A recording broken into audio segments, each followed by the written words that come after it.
제8장 복음에 관한 일반적인 의문사항. 이쯤 되면 보통 심각한 질문 하나가 바로 떠오릅니다. 뭐라고요? 무슨 일이 있어도 하나님은 나를 사랑하시고 나는 하나님과의 바른 관계를 잃지 않는다는 말입니까? 그렇다면 계속 제 가운데 살아도 된다는 말인가요? 바울도 똑같은 질문을 받았었습니다. 그런즉 우리가 무슨 말하리요? 은혜를 더하게 하려고 죄에 거하겠느냐? 답은 물론 그럴 수 없느니라. 우리도 이 질문을 받지 않는다면 사도 바울이 전했던 그 복음을 전하고 있지 않다는 증거입니다. 바울은 이 질문을 4번이나 받았습니다.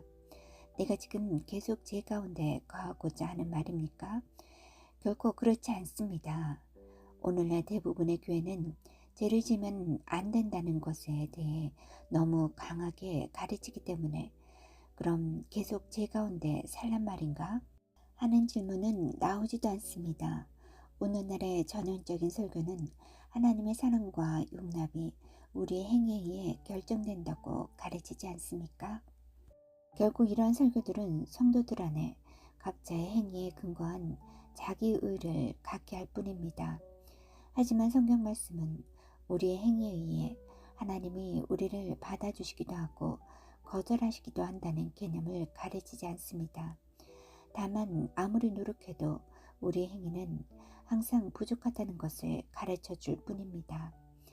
하나님은 오직 우리의 영이 의로운가 아닌가에 근거하여 우리를 받아주신다고 하나님의 말씀이 선언하고 있습니다. 우리 영은 우리의 선한 행위나 태도에 의해 점점 의로워지는 것이 아닙니다. 의는 예수 그리스도를 나의 주, 나의 구원자로 고백할 때 옵니다. 이렇게 해서 거듭나면 하나님께서 완전히 새로운 영을 주십니다. 의는 우리의 행위에 근거하지 않습니다. 보통 그 다음 질문은 이것입니다. 그렇다면 아무렇게 살아도 괜찮다는 말입니까? 아니요, 제 말은 그게 아닙니다. 바울은 로마서 6장에서 그리스도인들이 거룩하게 살아야 하는 2가지 이유를 설명합니다. 1. 우리의 새로운 본성이 거룩한 삶을 원하기 때문이며 2. 죄를 통해 사단이 내 몸과 혼으로 들어올 수 있는 문을 열어주기 때문입니다. 어떻게 사는가가 내 영의 의로움에는 영향을 미치지 않지만 내 삶에는 엄청난 영향을 미칩니다. 진정으로 거듭난 자는 하나님께서 본성을 바꿔주셨습니다. 죄에 대하여 죽은 우리가 어찌 그 가운데 더 살리어 무릇 그리스도 예수 합하여 침례를 받은 우리는 그의 죽으심과 합하여 침례를 받은 줄을 알지 못하느냐. 로마서 6장 2절에서 3절 말씀. 우리는 더 이상 죄짓기를 좋아하는 마귀의 자식들이 아닙니다. 여전히 죄를 짓기는 하지만 그것이 우리의 본성은 아닙니다. 우리의 영이 바뀌었기 때문에 우리는 죄를 즐거워하지 않습니다. 모든 거듭난 자들은 거룩하게 살고자 하는 소망이 내재되어 있습니다. 요한일서 3장 3절 말씀. 그 소망을 성취해 가고 있지는 않을지 모르지만 그 소망이 있긴 있습니다. 율법과 종교적 행위에 대해 설교하면 할수록 오히려 죄를 더 강하게 할 뿐입니다. 율법은 그것이 그만은 바로 그것을 더 원하게 만들어서 우리를 하여금 죄를 짓게 합니다. 그래서 하나님이 율법을 주신 것입니다. 인류는 죄로 인해 파괴되어져 가고 있었는데도 나는 참 괜찮은 사람이야 라고 생각하는 자기 미혹에 빠졌기 때문에 하나님께서는 율법을 주시면서 그래, 자신이 꽤 괜찮은 사람이라고 생각한다는 말이지. 나의 진짜 잣대가 무엇인지 보여주마 라고 하신 것입니다. 율법이 죄를 살아나게 해서 우리가 얼마나 구세주가 필요한 존재인지 깨닫게 해준 것입니다. 여기에 관한 진리를 자세히 설명한 저의 책 하나님의 참 본성을 추천합니다. 그 책에서 이 주제에 관해 더 자세히 다루었습니다. 그 책을 읽으면 어제나 오늘이나 영원토록 동일하신 하나님께서 옛 언약과 새 언약에 따라 인류에게 얼마나 다르게 접근하시는지 알 수 있을 것입니다. 예수님께서 오신 이후로 모든 것이 얼마나 달라졌는지를 모르면 하나님이 이중인격이라고 생각하게 됩니다. 하나님은 절대 이중인격이 아니시지요. 주님께서 율법을 주신 목적은 우리의 무릎을 꿇리고 하나님 저를 긍휼히 여겨 주십시오. 저는 할 수 없습니다. 저의 힘으로는 이 죄를 팔 수 없습니다. 라고 고백하게 하시기 위함이었습니다. 율법은 우리가 죄를 이길 수 있게 하려고 주어진 것이 아닙니다. 죄가 이미 우리를 이겼음을 보여주기 위한 것이었습니다. 사실 율법은 죄를 더 강하게 하고 죄에게 엄청난 능력을 부여함으로써 결과적으로 우리 스스로 죄를 없앨 수 없다는 미혹을 효과적으로 제거할 수 있게 해줍니다. 그런데 종교는 이것을 왜곡시켜 이렇게 말했습니다. 율법은 우리가 죄를 이길 수 있게 해주려고 주어진 것이다. 그것은 사실이 아닙니다. 진정으로 거듭난 사람이라면 하나님을 위해 살고자 하는 소망이 있습니다. 주를 향하여 이 소망을 가진 자마다 그의 깨끗하심과 같이 자기를 깨끗하게 하느니라. 요한일서 3장 3절 말씀. 우리의 행동과 생각에 이 깨끗함이 나타나는 정도는 다를지라도 거듭난 사람이라면 모두가 자기를 깨끗게 하려고 합니다. 그런데 죄는 사단에게 우리의 몸과 혼으로 들어올 수 있는 문을 열어줍니다. 너희 자신을 종으로 내주어 누구에게 순종하든지 그 순종함을 받는 자의 종이 되는 줄을 너희가 알지 못하느냐. 혹은 죄의 종으로 사망에 이르고 혹은 순종의 종으로 의에 이르느니라. 로마서 6장 16절 말씀. 사단은 어떤 방법을 써서라도 우리 삶에 사망을 가져다 주려고 합니다. 통증, 질병, 가난, 수치, 우울, 낙심 등 모든 종류의 추잡하고 악한 것들 말입니다. 무엇 때문에 원수에게 자신을 공격할 기회를 주겠습니까?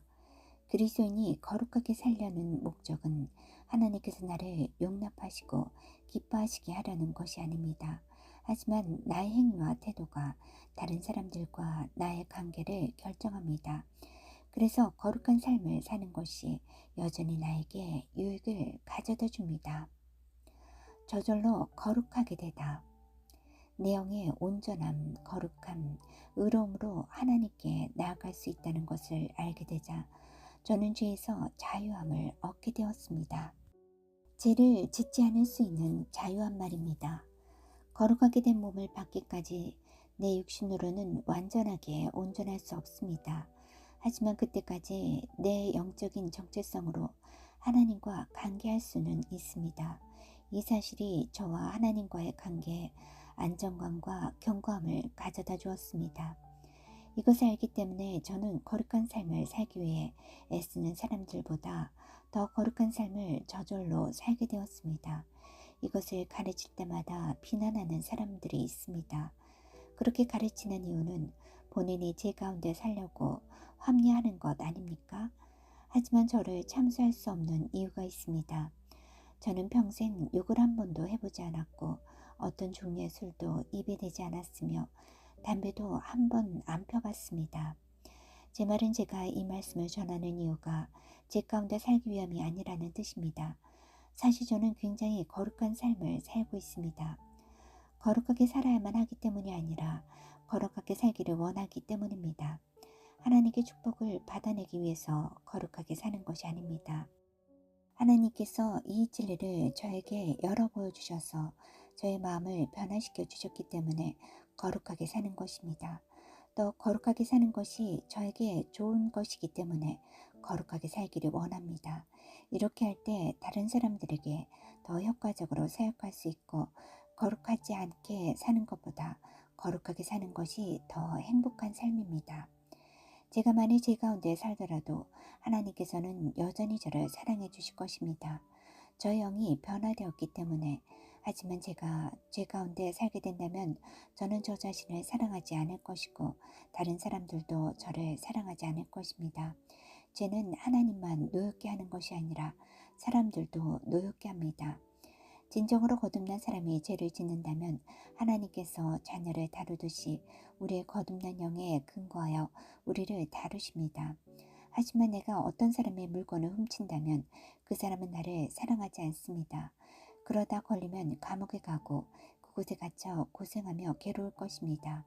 제 가운데 거하면 멋진 인생을 살 수 없지만 그래도 하나님은 여전히 나를 사랑해 주실 것입니다.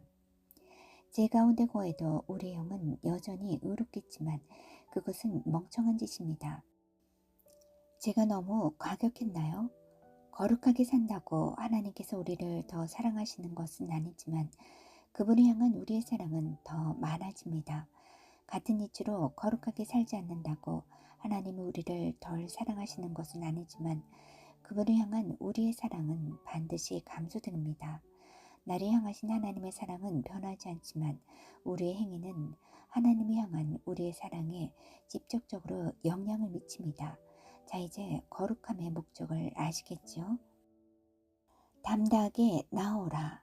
죄를 지는 것은 현명한 처사가 아니지만 제가 하나님과 우리 사이에 문제가 되는 것도 결코 아닙니다.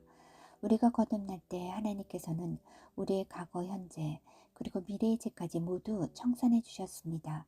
우리가 넘어졌을 때도, 나 자신을 실명시켰을 때도, 사단에게 문을 열어주었을 때도 우리는 주님 앞에 언제나 담대하게 나아갈 수 있습니다. 하나님 우리 아버지의 임재 앞에 담대하게 나와 그분에게 필요한 것들을 받을 수 있습니다. 왜냐하면 우리 영은 하나님과의 바른 관계를 조금 더 잊어버리지 않았으니까요. 말씀도 우리가 긍휼과 도우심이 필요할 때마다 하나님 우리 아버지 앞에 나오라고 합니다. 그러므로 우리는 긍휼하심을 받고 때를 따라 돕는 은혜를 얻기 위하여 은혜의 보좌 앞에 담대히 나아갈 것이니라. 히브리서 4장 16절 말씀. 모든 것을 잘하고 나서 그분께 나아가려고 하지 마십시오. 모든 것을 완전히 망쳐버렸을 때에도 도우시는 은혜를 받으러 주님께 나아갈 수 있습니다. 우리 하늘 아버지는 언제나도 당신의 보좌에 가까이 나오라고 우리를 초대하십니다. 그분의 아들과 그분 안에 있는 우리의 정체성을 믿는 믿음으로 말입니다. 이것은 왕의 자녀로서 우리의 타고난 권리입니다.